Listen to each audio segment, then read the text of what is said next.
I can still hear the hollow thud of something hitting the linoleum in my head when I close my eyes, as if the memory wants to start at the worst possible second and then go backwards.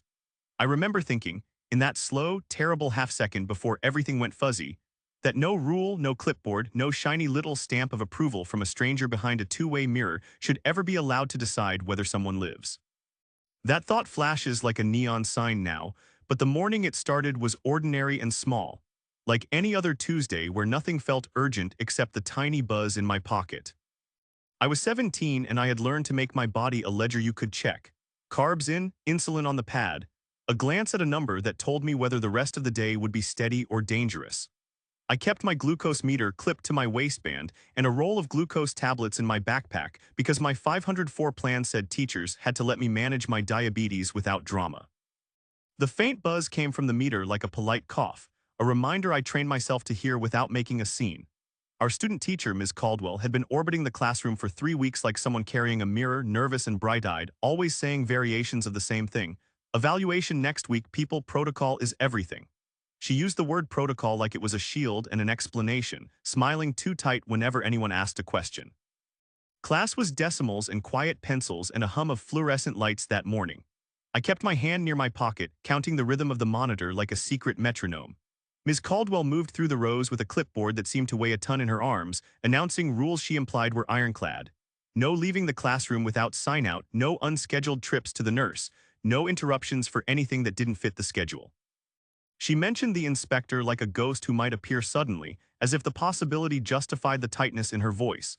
If we don't maintain a perfect evaluation environment, she told us each time she passed my desk, it could ruin everything for everyone.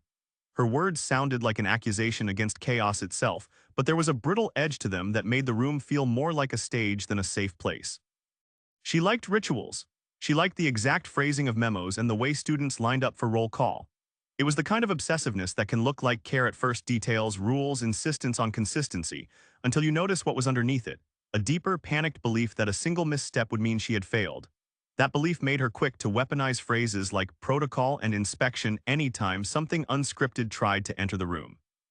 We were good kids who wanted to be invisible enough to avoid drama, but that morning the buzz in my pocket kept nudging me toward the edge of being visible. I looked at the class door and then at Ms. Caldwell's face, and I could see her measuring everything against an imaginary checklist. Her smile tightened, and I knew a simple ask could ripple into something she considered dangerous for her career. Inside my head, I started rehearsing what I would say. I need to check my sugar. I knew exactly how soft I could make my voice and still be heard, and I also knew exactly how a mention of an emergency could be twisted into an accusation of breaking rules. My finger toyed with the plastic of the meter because it was the only thing that felt like mine in a room full of eyes and clipboard rules. Some classmates joked in whispers about the inspector, the kind of whisper that tries to take the edge off fear and fails. Others avoided looking at me, probably because they could see the tremor starting at my fingertips and didn't know if asking for help would make things worse for Ms. Caldwell or for me. It felt absurd and obscene that a stranger's evaluation could be more important to the atmosphere in that room than a kid's buzzing little life monitoring device. The beep got louder like someone tapping a spoon against a glass, steady and impossible to ignore, and my brain started losing the thread of thought it normally used to tie things together. I could feel my head lean, a subtle slide like a picture coming off a wall, and the room tilted in slow motion. My hand moved toward my pocket on reflex and then felt heavy, like someone had tied a weight to my wrist. I remember thinking, very clearly and very stupidly, that this was ridiculous, that I had planned for this 1,000 times, that glucose tablets were in my bag and I knew the drill. But the buzz was a drill starting to melt everything around it. My vision went watercolor at the edges, then full-on fog, like someone had smeared petroleum jelly across my glasses when I didn't have glasses on. The room smelled wrong in a way I'd never smelled before, chalk and bleach and the coppery note of my own sweat. Nausea laced my throat so sharp I swallowed it down and tasted metal. My hands started to tremble in a way that made the meter feel foreign, like a language I used to understand. Speaking felt like pulling a zipper with the wrong teeth. Words came out slow and jagged and then not at all. I knew, with the kind of calm panic people only get when something in their body is failing, that I needed the nurse and I needed her now. I pushed my chair back because standing felt like a dare and I mouthed, soft so no one would make a big deal, "Ms. Caldwell, I need to go to the nurse." Her head snapped up like a character who had been waiting for a cue, but she didn't move toward me. She folded in on herself, a clipboard made into armor. She said the word protocol like a verdict and then layered it with inspection like a threat. Not now, she said, flat and clipped. You can't leave the classroom during an evaluation period. We have to maintain our environment. Her voice tried to be calm, but it had that brittle edge that meant nothing humane could get through it. A kid in the row behind me already started to stand, the kind of quiet movement friends make when they want to help without making drama, and Ms. Caldwell's hand flew up like a red flag. Sit, now this is a disruption to the evaluation, she said louder, and for the first time the class felt like it was being spoken to under glass. Someone muttered, call the nurse, and she tilted her head, looking like she was balancing the weight of an invisible ledger. I'll handle it here. We follow sign-out procedure.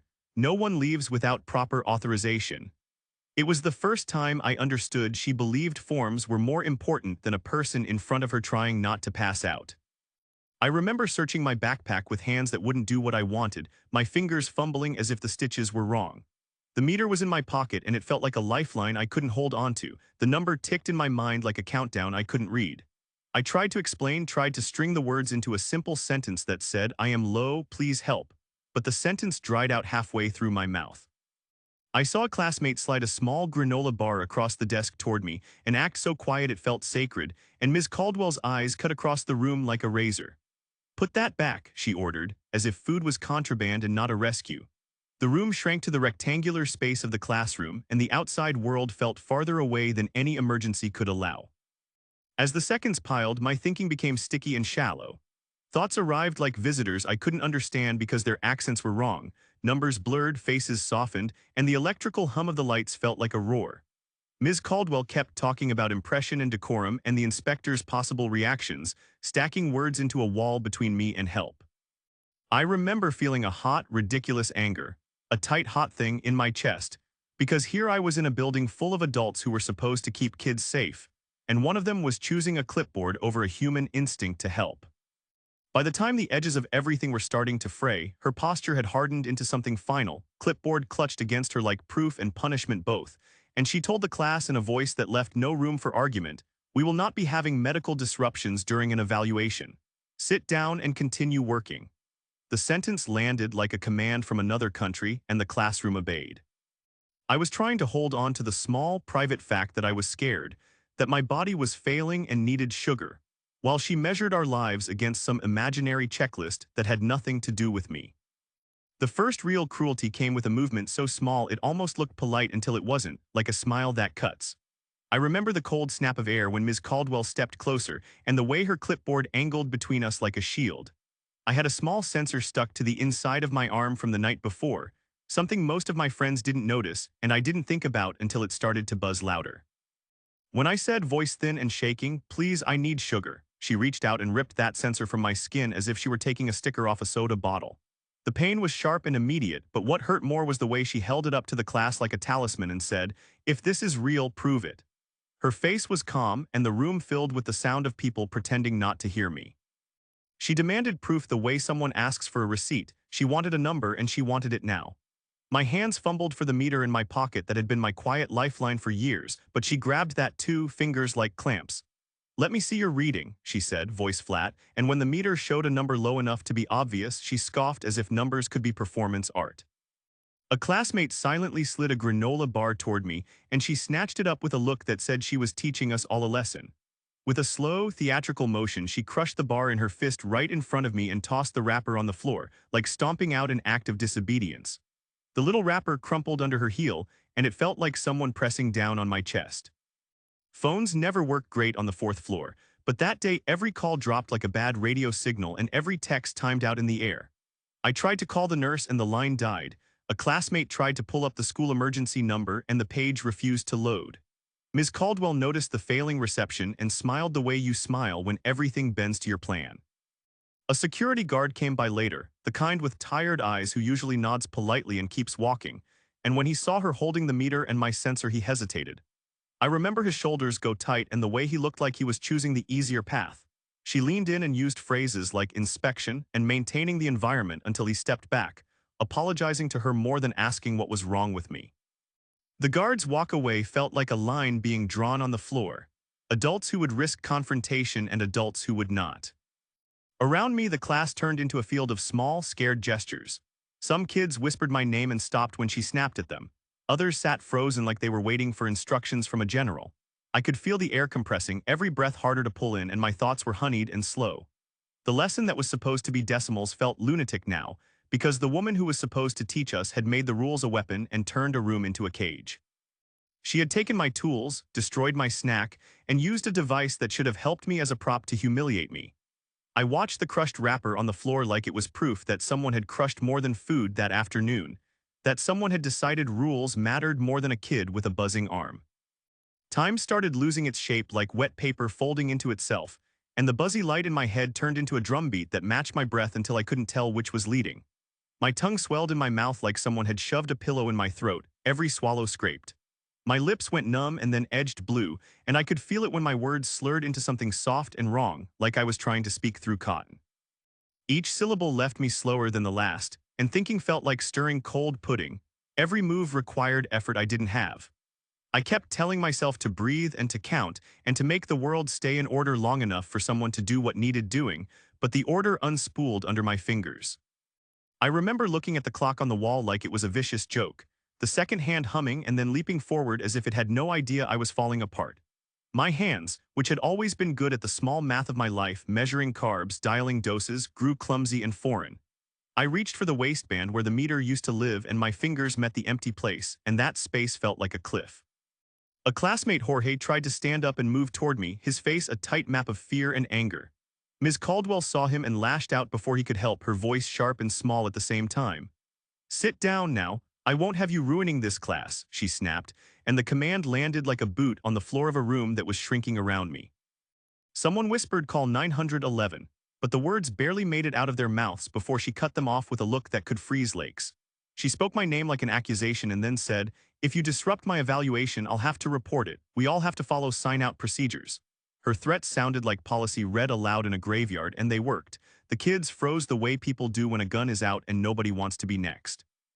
A few brave hands reached anyway. One slid a juice box toward me on the floor, another pushed a small chocolate square under my desk like a Bible passed in secret. But she intercepted both acts with the calm brutality of someone dispatching a lesson. She confiscated the juice, then crushed the wrapper with her shoe, and the sound was small and final. The physical world narrowed to a tunnel with sound at the edges that went dull and urgent in the same breath. My vision tunneled, colors draining until everything looked like old film. I could hear a hum I couldn't place, maybe the building's HVAC, maybe the blood in my ears, and it matched the sudden high pitch of panic in my classmates. They were moving in fits and starts like shoals of fish too near a shark trying to decide when to bolt. Some mouthed my name. Some filmed with their phones even though reception failed, as if a video could be a substitute for a helping hand. The fourth floor felt like an island where help had to swim over glass. I felt anger bubble up through the fog, hot and ugly, at how carefully and politely we teach kids to trust adults until it kills you. My breathing became a harvest of little pulls, not deep breaths but small, ragged sips that barely filled me. My chest tightened and the ceiling started to look like it was breathing down on me. People were moving now in a way that suggested a plan. One kid reached for the door handle and stopped because Ms. Caldwell had already got there and planted herself between us and the hallway, her body a barrier like a locked gate. She held the handle and said low and steady, "No one leaves without authorization. This is a controlled environment." Her tone had crossed from brittle to cold, and there was an almost clinical satisfaction in how she protected the role she'd crafted for herself even as I was turning blue at the edges. I remember the small, unbearable clarity that came with the last of my composure, that adults are not always the safe place we pretend they are, and that sometimes authority is a weapon disguised as order. I felt my knees go weak and I slid down the side of my desk like someone slowly deflating. The room spun and condensed into the sound of a single voice, Ms. Caldwell counting rules while my lungs begged for sugar. Hands reached for me, then hesitated, then clawed at the edges of the rule she held up like a shield. I couldn't make the words the way I wanted them to come out, but I tried anyway. "Please, please," I mouthed, and the phrase was not enough. The last thing I remember before the lights guttered was the sound of someone on the other side of the classroom screaming, a sharp, animal sound, and then the floor folding up under me. I remember the world narrowing to the width of a hallway and then to the knob of that door, and my body answering as if it had one last debt to pay. My tongue felt like a stone at the back of my mouth, and my lips had the blue-gray of a sky before a storm. Thinking was a fishing line left unattended in rough water. I pushed my weight up and it was like hauling a wet sack. Every movement cost me and every breath came thin and tired. The room smelled like dust and fear and crushed paper, because of the wrapper on the floor that still sat there from when she'd stomped on it earlier. Jorge, who had been sitting 2 rows over, slid something across the linoleum like a small, reckless prayer. It was the wrapper from the granola bar, folded into a little package like a decoy. He flicked it toward Ms. Caldwell's shoe, and the motion caught her eye for a second, exactly the second I needed. The whole move felt like they make in movies, loud and tiny and stupid and perfect. For a beat, her gaze went to the wrapper, and she bent to pick it up, scoffing as if she had just discovered disobedience. That look gave me the split second to lunge.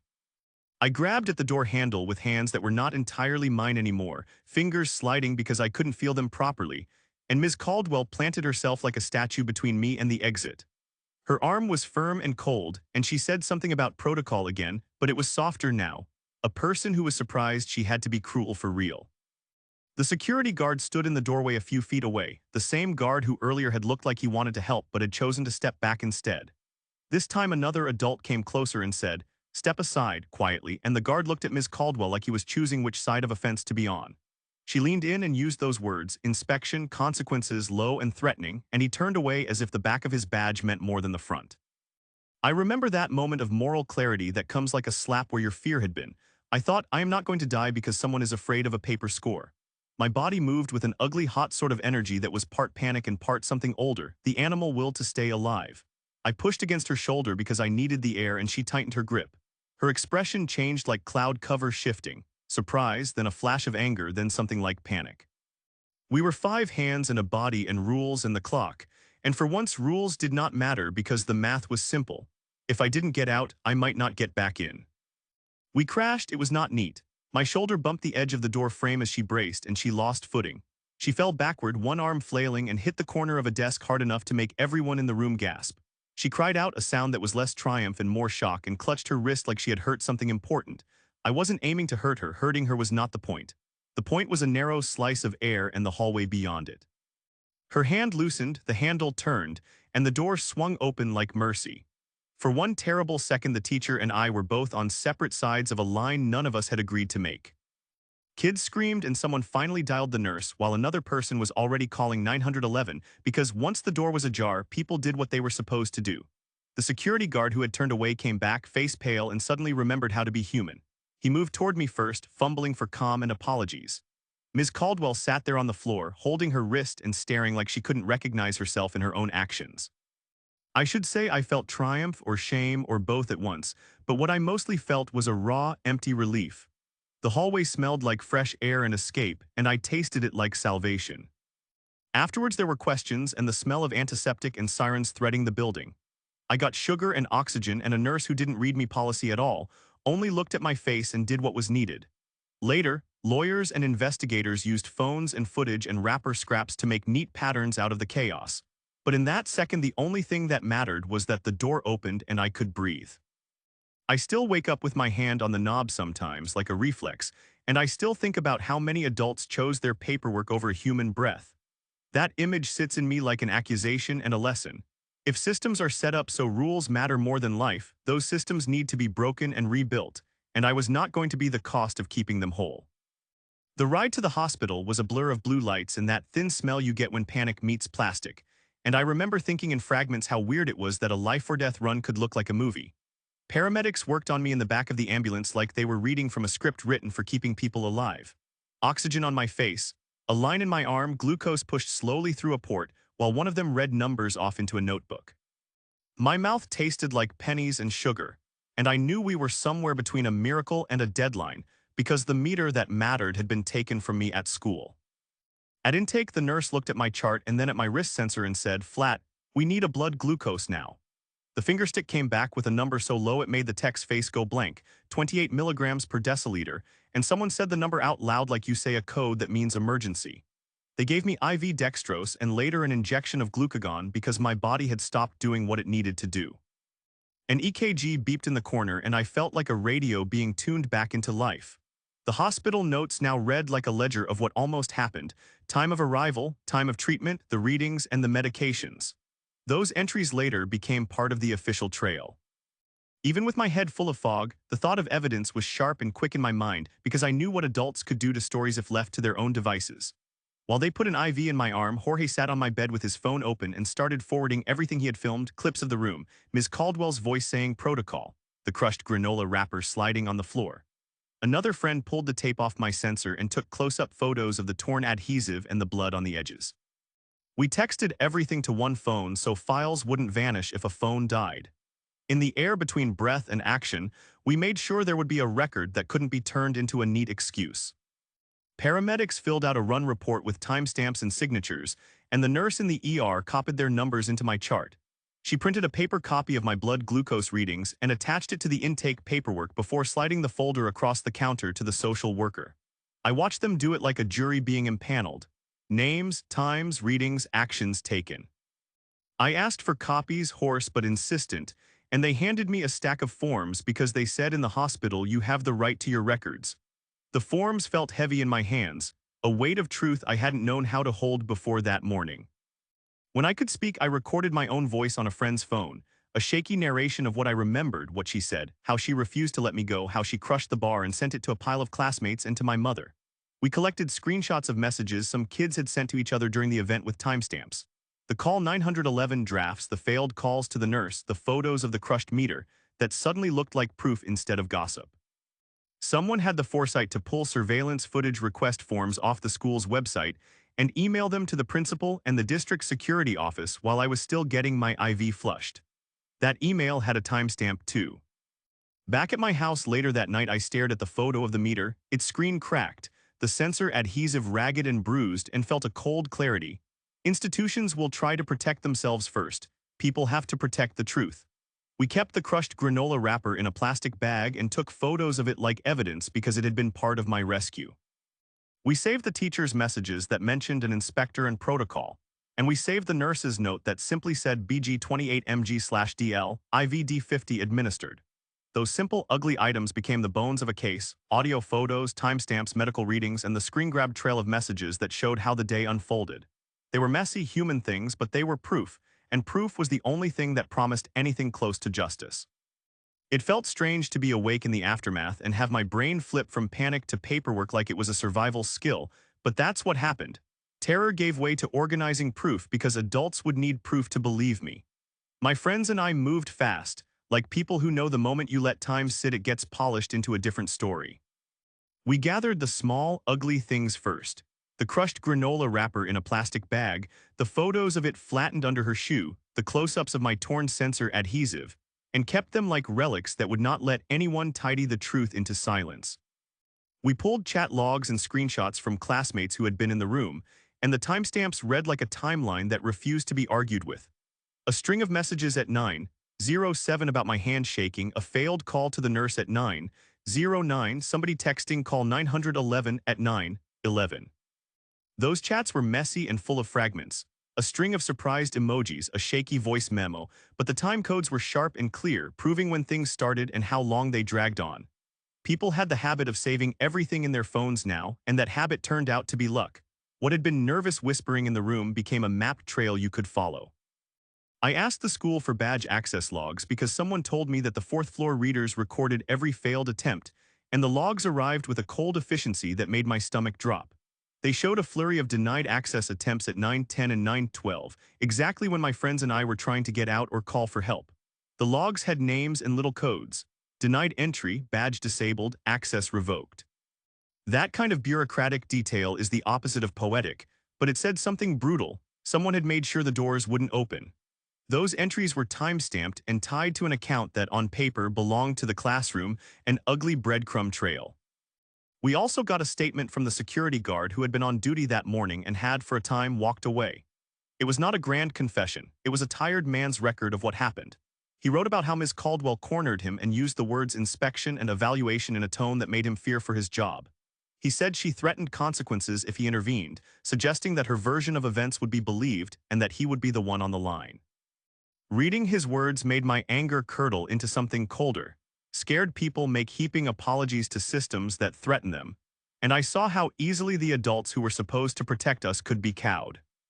The district sent an investigator to pull surveillance camera footage and cross-check the school's visitor logs.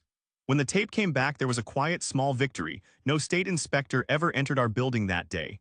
The clip showed the front office with its usual flow of parents and deliveries, but no one in a badge marked inspector. The visitor log confirmed it. The line for that inspector was blank. Whoever Ms. Caldwell had been talking about was a fiction, a bargaining chip she used to justify locking us in. Seeing that footage felt like watching a magician unmask himself. The trick was mean and simple, and the reveal made my stomach drop at how casual the lie had been. Emails added more weight to the pile. A message from Ms. Caldwell to a colleague sending reminders about maintaining a perfect environment, and another message she sent to someone before the bell about being evaluated. We found copies of deleted drafts and cached backups. Technology hates tidy erasure. Those messages were not explosive on their own, but stacked next to the badge logs and the surveillance footage they started to sketch out intent rather than accident. This wasn't a mistake. It was a construction of a crisis to prove a point. I watched adults with clipboards read all this and try to put it into boxes with labels like policy violation and disciplinary action. They used words like investigation and due process and union rights in a chorus that sounded engineered to sterilize what had been messy and violent. But the bones of the story were simple. A teacher made a choice to fabricate a lockdown and weaponize rules, and when rules failed to keep her in control, she chose humiliation and obstruction over a child's life. The paper trail showed motive, and motive is hard to deny when crossed with timestamps and a security guard's nerve-worn signature. Holding those printouts in my hands later, badge logs, surveillance stills, the guard's typed statement, screenshots with glowing timestamps, felt like holding a map out of a dark place. I still felt raw and shaky, but the evidence made it possible to turn outrage into action. Official complaints and investigators file a legal thread to follow. The papers didn't undo the panic, the crushed food, or the sound of my own breath failing, but they made it so the story couldn't be rewritten as a misunderstanding. That clarity was a kind of safety. It was ugly and it was necessary, and it was the start of holding people accountable so no other kid had to bargain with their life against a clipboard. Holding those printouts felt like a map out of a dark place, but that map forced me to walk into a room full of adults who wanted to tidy the mess with words instead of fixing what was broken. The principal's first email to my mom was full of soft, careful language, expressing concern, acknowledging an incident, promising a review, but it read like a legal draft, all conditional verbs and hedges. They offered support services and restorative conversations, as if what happened could be smoothed over by sitting in a circle and saying sorry. And that suggestion felt like salt in a wound, because restorative justice means learning and change, not erasing a near-death experience into a therapy exercise. The district's initial response was to circle the wagons in the quietest way possible, an internal memo about liability and due process, assurances we would follow federal and state guidelines, and a request that we refrain from public comment while they reviewed. It was the kind of institutional phrasing that smells like avoidance. It signals more care for policies and legal exposure than for a kid who almost died in a classroom. I watched grown-ups in meetings parse every word, and the thing that cut the deepest was how quickly the conversation shifted from "what happened to our student" to "how does this affect the evaluation calendar?" It was proof that systems sometimes protect themselves before they protect people. Then came the blow that felt like an insult stitched onto the original wound. The district floated the idea of charging me with assault. That suggestion arrived like a paper cut. You could see it coming, but it still stung. They leaned on the teacher's account, the union lawyer's protective posture, and a version of events that framed my terrified struggle as an attack on authority. I felt disbelief turn into cold fury. The people who had denied me help were now asking the world to treat me as the aggressor. It was a raw inversion of reality, made worse by the fact that adults were willing to risk slandering a kid to cover the institution's own failures. My parents assembled legal counsel fast, like people who finally woke up to how a system protects itself. The lawyer looked at our stack of evidence, photographs, badge logs, the guard's statement, the hospital notes, and said without surprise that we had to build not just a defense but an agenda. We filed a formal 504 complaint under federal law, insisting the school had violated my rights to manage a disability during school hours. The complaint was meticulous: dates, times, the names of those who obstructed, and a demand that the school create clear protocols ensuring no child would be denied emergency care again. We refused to let the conversation stop at punishment for one person. Punishment felt like window dressing if the system stayed the same. We demanded structural fixes, because I had nearly died not because of one bad apple, but because policies allowed that apple to be more important than a child. Our list was practical and specific. Emergency override buttons in every classroom, mandatory training for all staff on diabetes and other medical conditions. A clear policy forbidding staff from confiscating medical devices, guaranteed nurse coverage during school hours, and an unambiguous chain of command that prioritized immediate medical care over evaluations. We wanted badge readers that could not be disabled locally during an emergency and better phone reception on upper floors. Those demands were not radical. They were the kind of common-sense safety nets other districts had already installed after similar tragedies. The district tried to temper our list with restorative language and offers of counseling for everyone involved, but my family and I insisted on binding policy change carved into district regulations, not just gentle promises. We pressed for legal oversight and an independent investigator, and we pushed the school to pause any disciplinary action against students who had helped me. We made clear that accountability could not be a scapegoat hunt. It had to be systemic correction and public documentation of the steps taken. That stance made some officials uncomfortable because it threatened their easy narratives, but it also forced them to sign off on changes they might not have chosen otherwise. Union representatives started whispering about due process for Ms. Caldwell, and I learned quickly how unions protect their own in ways that can collide with public safety. That tension made the whole thing uglier. People I expected to be neutral shields became players defending territory. Our lawyer navigated that by emphasizing policy reform and federal 504 protections, framing our case as a matter of civil rights and student safety rather than simply a personnel dispute. Turning the fight towards systemic reform under federal law made it harder for anyone to paper over the real harm with quiet settlements. What stung most was how raw and re-traumatizing the administrative backlash felt. I had escaped a near-death experience and then had to explain and defend that escape to a string of adults who hesitated when courage was called for. But that sting hardened into resolve. My family and I refused to let the story be softened into a misunderstanding.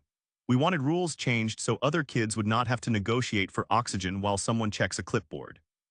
The fight became less about revenge and more about building a system that values a child's life above a polished evaluation. That demand was messy, loud, and uncomfortable, and I meant for it to be. If you can't make people uncomfortable with the truth, you're not changing anything. The town meeting where everything started to crack open felt like walking into a lion's den wearing the papers we had collected. My hands still shook, but I had a folder and a plan. Classmates showed up with printouts from their phones, breathless and fierce, and a few parents came with cameras and questions. The student newspaper editors stood at the front with a laptop and a commitment that surprised me. They would run the timeline we had built, not the version the administration wanted to give first. Watching them work felt like watching a small orchestra tune up, chaotic, nervous, but driven by the music of facts. We built the timeline like people who know that memory bends and that timestamps do not. Push notifications, nurse logs, text screenshots, surveillance stills, and badge access reports all went into a single shared document. Someone from the paper taught us how to file FOIA requests to the district and to local agencies, pointing out exactly what records would matter: the visitor logs, email headers, and security camera clips. The first FOIA response arrived with redacted lines and slow bureaucratic language, but the parts that were visible matched the story we already had. Denied badge attempts, no inspector on the visitor log, and emails that used evaluation like a whip. Seeing that official reply felt like watching a slow-motion unmasking. The facts didn't care about feelings. Not everyone rallied. A subset of my peers defended Ms. Caldwell because she had been kind in small ways to them, or because they were tired of believing anyone could be this cruel. Some said in private messages and angry comments that maybe I had overreacted, that the struggle at the door looked like an attack, that rules were rules. Those messages stung because they were coming from people who had shared jokes and lunchroom talks with me for years. It was ugly to be the boy everyone whispered about, and uglier still to see people choose comfort over truth. So evidence became the only antidote I trusted. Other students organized petitions and vigils, not to punish someone but to demand the safety changes we had asked for. The school paper ran an investigative piece that printed the timeline, quotes from classmates, and the FOIA notes. I watched the article spread through shared screenshots and group chats, and the responses were a raw mix. Some called for firing, others demanded policy change, and a few criticized the paper for being unfair to a first-year teacher. The debate felt like a civic fever dream.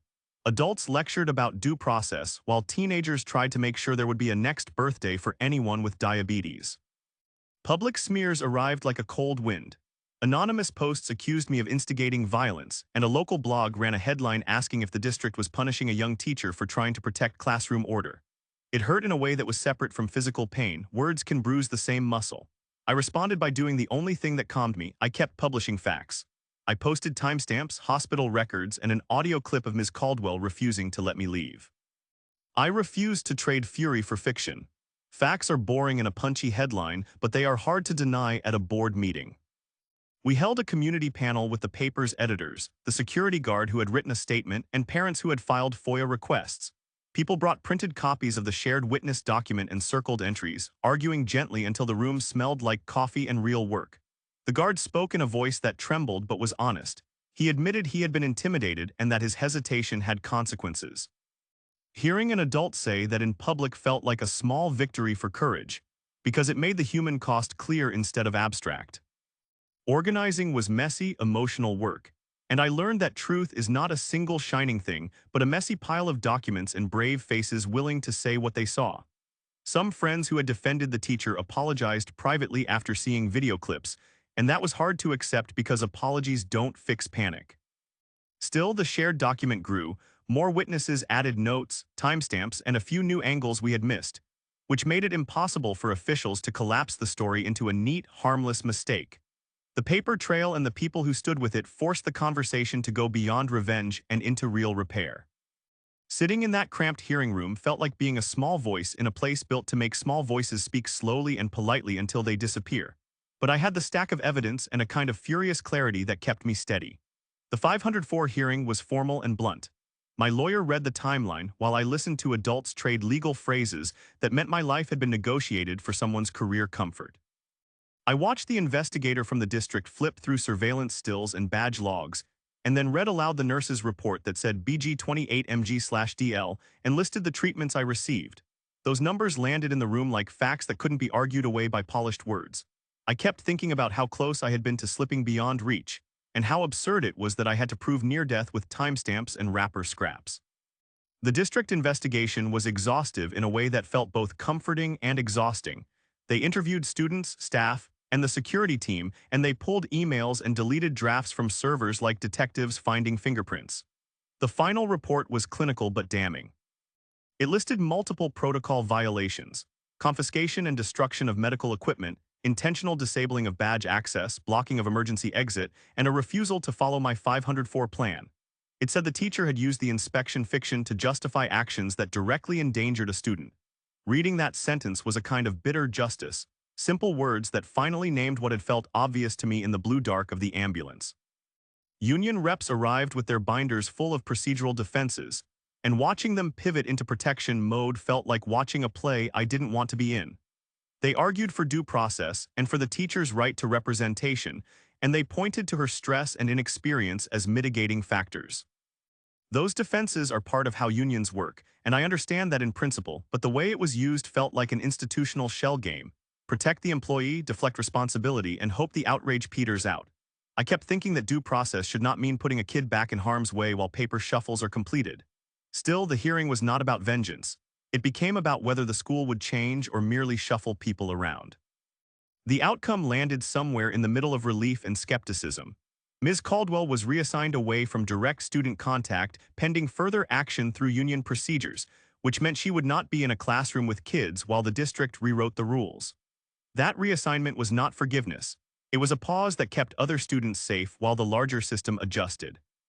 The district agreed to a list of concrete binding changes I had demanded and that our lawyer hammered into policy: mandatory medical emergency training for all staff, a clear ban on confiscating or disabling student medical devices, and strict enforcement of 504 accommodations that prioritized immediate care over evaluations.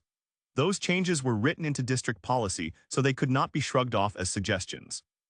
They also installed the practical fixes we had asked for: signal boosters on the upper floors so phones actually work, red emergency buttons in classrooms that directly alert security and the nurse, and a protocol that prohibits local staff from disabling badge access during any emergency. The school committed to guaranteed nurse coverage during school hours and to an annual audit of medical response readiness. Getting those things into writing felt like edging a door closed on what almost happened. I remember standing in that same hallway months later, watching a technician test a red button and thinking about how small hardware can save a life if people will actually use it. Even with concrete outcomes, I didn't feel whole. There were meetings, official apologies, and the district opened a file for my 504 revisions that now included more explicit carve-outs for self-care, immediate nurse access, and emergency overrides. People praised the reforms and the legal work that pushed them forward, but the scar, my scar, remained private and daily. I learned that institutional reckoning is messy. It involves legal wrangling, union rules, PR language, and real policy changes that must be enforced. The important thing I keep reminding myself is that something changed for the better. The buttons are there, the training is required, and the law now says a student's medical needs trump a clipboard. That's not enough to make the panic go away, but it's proof that out of something terrifying, we forced a system to do better. Later, when the official letters stopped arriving and the red buttons were installed, the quieter work of staying alive began for me in private rooms and long phone calls. I went to therapy because I realized that surviving didn't mean I was healed. Surviving meant I had to learn how to live with what happened. My therapist taught me breathing techniques and grounding exercises that sound small and silly until you try them in the middle of a panic. I learned box breathing. Inhale for 4, hold for 4, exhale for 4, over and over until my body remembered how to slow down when my chest wanted to sprint. Panic attacks came the way thunder comes after a long drought, sudden, loud, and then I spent days remembering the storm. A beep can still flip me into a room full of glass and clipboards. The sound of a school bell makes my hands sweat and my stomach hollow. I started carrying extra glucose tabs everywhere like armor and practicing what to say in a single breath. I'm low, so people could act quickly. I also learned how to use my voice before my thoughts disappeared, a short, clear sentence to cut through the fog. Those small scripts saved me once in a store when I felt that old hollow. A stranger gave me juice, and that stranger was proof that training people to act works. Nightmares were constant at first, the kind that leave you gasping and unable to tell the difference between sleep and wakefulness for a minute after you open your eyes. I went to EMDR sessions and talked about the day again, the way a wound must be looked at before it can close. Talking in therapy didn't make the memory vanish, but it changed the edges of it. I stopped flinching every time my phone buzzed by learning how to name the feeling and put it down without letting it take the whole room. Small wins looked like being able to sit through a school assembly without leaving, or walking past the 4th-floor stairwell and not feeling my knees give way. Anger stayed with me like an old friend who never learned manners. There were nights I wanted to see harsher punishment handed down, to watch somebody in power feel the cost of choosing paperwork over a pulse. I still want accountability in a form that stings, because consequences matter and silence is an accomplice. But I also learned how limited punishment can be if the system stays the same. Firing one person without changing the rules would be a story finished at a cost of one life, not a lesson that stops the next near miss. That tension is ugly and private, wanting justice and also wanting a future where no kid has to fight for sugar. So I put my anger to work in other ways. I started showing up to school safety meetings, testifying at trainings, and talking to teachers about what to do in an emergency. I helped push for the policy language that made the red buttons meaningful and the badge readers unable to be locally disabled. I joined a small advocacy group that meets with the district twice a year to review responses and run drills. Activism felt like therapy too, because it turned helplessness into repeated effort and kept the memory from hardening into a single, bitter demand for punishment. Healing was not linear, and I still have days where the room narrows. I have a list of coping tools taped inside a notebook: grounding, calling a friend, breathing, sugar, and a reminder that my voice matters. My body remembers what my memory sometimes tries to hide. My hands still go to my waistband at the whisper of tension as if reflex can keep me safe. Trust rebuilt itself slowly, a little at a time, first with friends who refused to let the story be quiet, then with staff who attended repeated training and learned to act, not posture. I wake up now and sometimes hear a beep and my heart jumps, but I check and it's a harmless number on my meter and I let out a breath that feels like a small reclaiming of space. The reforms we won don't erase the scar I carry, but they mean someone else might not have to bargain with rules for their life. That fact is messy and incomplete, and it doesn't answer every ache or every wish for harsher consequences. Still, when I see a red button tested in a classroom, I feel a dangerous, hopeful thing. Relief mixed with the steady, cold knowledge that systems can be changed, and that running toward the alarm is worth the cost. I turned my anger into work because sitting with it felt like letting the day win. I used to imagine punishment as the only answer, and some nights I still want that simple, sharp justice. But I learned that punishment alone doesn't change a system that lets a clipboard matter more than a pulse. So I started meeting with lawyers and nurses and the people who write school policy. And I told my story over and over until it stopped sounding like a private wound and started sounding like a manual for how not to let this happen again. That honesty felt ugly and useful at the same time. The new 504 language we fought for is simple and leaves no room for polite games. It says, in plain terms, that any student with a documented medical need may leave class immediately for medical reasons without prior authorization, that school staff must not confiscate or disable medical devices, and that the nurse has authority to override any local restriction in an emergency. The clause also requires every classroom to post a visible reminder that medical departures are not disciplinary and that staff must call the nurse first if they can, and call 911 if they cannot. Reading those lines in a policy manual felt like a small rescue, words that can be used in the moment to cut through bureaucracy. District policy updates went beyond words. The board passed mandatory medical emergency training for every staff member, not optional videos that people skip, but hands-on drills with real devices and scenarios.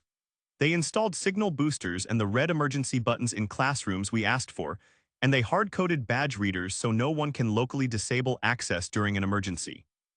They also wrote in consequences for staff who willfully obstruct care, created an independent hotline for students to report problems, and promised annual audits with public results. I pushed for transparency because secrecy hides the next mistake. Watching younger kids walk the halls now is one of the strangest healing things I never expected. I see fifth graders with tiny meters clipped to backpacks like a new kind of freedom, kids who raise their hands and say, "I need a break," and teachers who respond like that is normal and right. A first grader recently asked a substitute for juice and the substitute didn't hesitate. She used the red button and waited until the nurse arrived. That small scene made my chest unclench in a way I hadn't known I needed. It isn't full safety, but it's proof that policy can teach people to care differently. I still have nights where a beep twists my stomach and I go through the old minutes like a tape I cannot rewind. Trauma lives in small triggers and I'm honest with myself about what I still can't carry alone. But the work we did together, students, parents, nurses, that tired security guard who found his voice, means other kids might not have to bargain with their lives to get help. If systems value checklists over children, they deserve to be dismantled and rebuilt so that human breath always matters more than a clipboard. I end this not with a clean victory but with cautious hope. Real reforms are in place, and fewer kids will have to nearly die to be urgently heard.